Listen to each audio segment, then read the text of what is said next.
Today I have some really important advice for anyone who's thinking of or already is working with a singing teacher, vocal coach, any kind of teacher or coach in any discipline really, because I am so sick of hearing stories from people who have had their hearts crushed by teachers who act like their subjective opinion is objective fact. I think it's really important for everyone to know that just because a teacher or coach is highly qualified,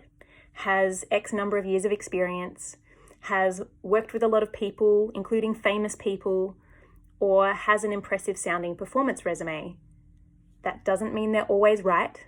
That doesn't mean they know everything.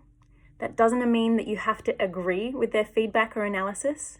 And it doesn't mean that their analysis is more valid than your own sense of what's going on with your voice and with your artistry. A good coach or teacher should always be willing to admit when they're wrong, be willing to admit when they don't know something, and to have a clear understanding of what is objective fact versus what is subjective opinion, and be able to communicate that when they're giving their feedback and when they're coaching their students. Feedback that relates to technique could be considered to be a bit more on the objective side, especially if it's based in well-researched voice science, though of course people will have different approaches to technique, and this can also be a bit opinion-based. And it's also important to remember that what works for one singer might not work for or have the same effect on another singer. But feedback that relates to artistry, emotional expression, and performance is always subjective,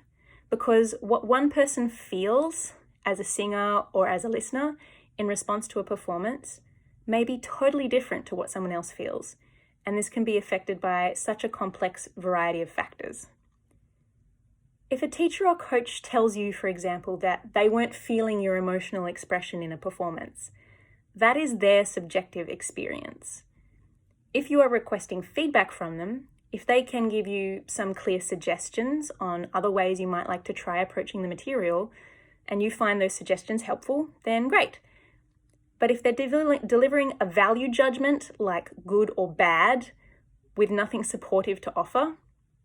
that's a major red flag.